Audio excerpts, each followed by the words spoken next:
All right, welcome to the Explainer. Let's just dive right into this, shall we? If you're gearing up for the PTE reading module, you already know there's this one specific task that feels, well, less like a standard English test and way more like a psychological trap. Yeah, I'm talking about the reorder paragraphs task. It's that notoriously tricky section where you're handed a bunch of jumbled sentences and you're expected to magically drag them into this perfect logical sequence. But today we're treating this task exactly like what it is. A heist. We are going to do an intense tactical breakdown of the absolute best rules to get in, grab your points, and get out before the clock catches you. And speaking of the clock, listen up, because here is your 60-second hook, the absolute golden rule of this entire operation. You have a strict, non-negotiable maximum of 2 minutes to spend on each reorder paragraph question. Seriously, the clock is relentlessly ticking. The very second you spend 2 minutes and 1 second on this puzzle, you are actively sabotaging your overall PTE score. Why? Because honestly, this task only accounts for about 9% of your total reading score. So I really have to ask you, are you wasting your time? Are you sitting there for 4, maybe 5 minutes, just sweating over every single word, desperately trying to unlock the deep, profound meaning of some totally random paragraph?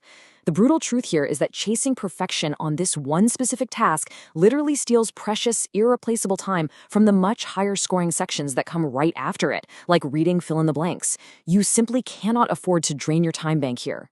Okay, moving right along to Section 1, the secret scoring system. If you truly want to hack this test, you have to understand how the machine actually grades you.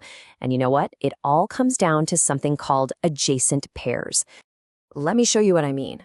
Let's say the absolute flawless perfect sequence is A, B, C, D, and E.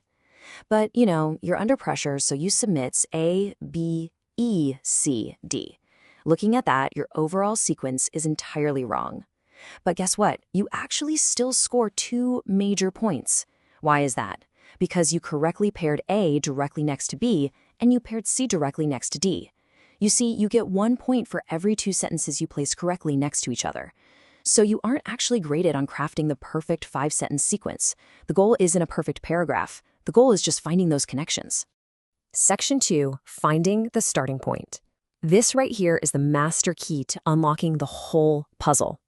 As soon as those sentences pop up on your screen, your only job is to hunt down the one sentence that kicks off the sequence. We call it the independent sentence. It introduces the topic and gives a broad overview without relying on any prior information. Think about it. Take a sentence like, "He is a good boy."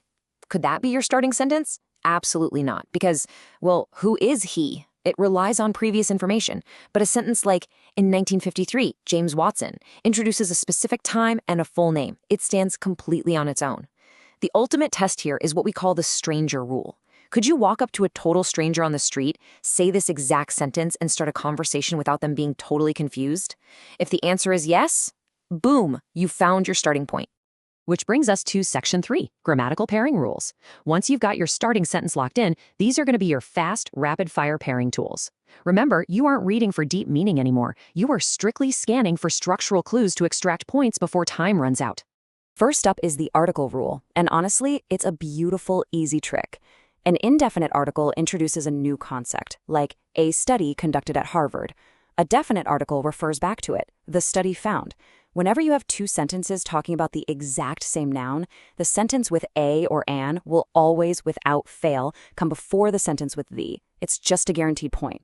Next is the acronym rule, which builds on that exact same logic.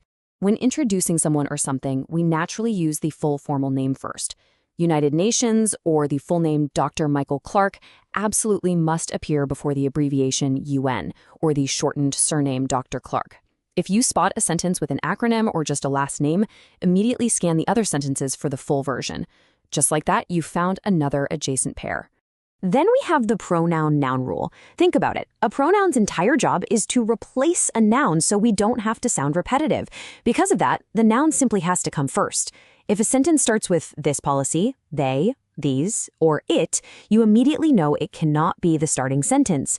You gotta ask yourself, wait, what is this policy referring to? You quickly scan the text, find a new tax policy, and suddenly you have another perfect pair locked in. Section 4, logic, flow, and time. But real quick, before we break down these next advanced strategies, you might have noticed a little banner hanging out up in the top left corner of the explainer today. If you're watching this and realizing, hey, I need some hands-on help to master these strategies and beat the clock, well, we are offering a personalized 30-minute one-on-one class, completely free. All you have to do is comment the word demo or DM or WhatsApp me right now on +61 47429 3849. Let me repeat that just to be sure. +61 47429 3849. Reach out and I will personally book your slot. All right, let's get back into the flow of the English language. So whenever you're organizing information, you really need to understand the funnel concept. English paragraphs naturally move, well, exactly like a funnel. You start at the very top with a broad, wide-open general concept. Then, the next sentence drops down and provides specific details about that concept. Finally, you reach the very bottom of the funnel with highly specific, granular, in-depth details. If you're ever stuck between two sentences, just ask yourself, which one is broader and which one is zooming in on the specifics? The broader one almost always comes first. And this leads us right into the linking word rule. This one is all about spotting traffic signals in the text. Contrast words like however, but, or nevertheless signal a sharp turn. If a sentence starts with however, it literally means the sentence right before it had to be saying the exact opposite, like a positive point followed by a negative point, for example. On the flip side, continuation words like moreover or furthermore mean you're driving straight ahead, building directly upon the previous sentence's exact same flow. Now, if the independent sentence is your master key at the beginning, conclusion signals are your giant glowing beacon at the end. Words like therefore, as a result, consequently, hence. If you spot a sentence starting with one of these, the test is practically handing you the final sentence of your sequence on a silver platter. Just put it at the bottom, and instantly you've narrowed down the remaining puzzle pieces. Section 5, Avoiding Common Exam Mistakes. Look, we have the grammatical rules, we have the logic rules, but we really need to bring the focus back to actual test day survival. The biggest hurdle in the reorder paragraphs task isn't your English proficiency. It's the psychological traps that completely drain your time and energy. And the absolute biggest mistake? Aiming for 100%. Achieving 70 to 80% accuracy on this task is a massive, massive victory. I am officially freeing you from the impossible standard of perfection today. Remember that scoring system we talked about? Even if your whole paragraph doesn't make perfect sense, if you manage to lock in 2 or 3 correct adjacent pairs, you've harvested the majority of the points. Grab those points and escape. Mistake number 2 is trying to deeply comprehend a highly complex academic paragraph about, quantum physics or ancient history that has been totally chopped to pieces. Don't read every sentence in detail. You are not a philosopher today. You are a detective. Scan the beginnings of the sentences for a versus the, look for however, hunt for pronouns like they or this. You're basically matching puzzle edges, not writing a book report. And that brings us full circle right back to our ultimate motif. 2 minutes.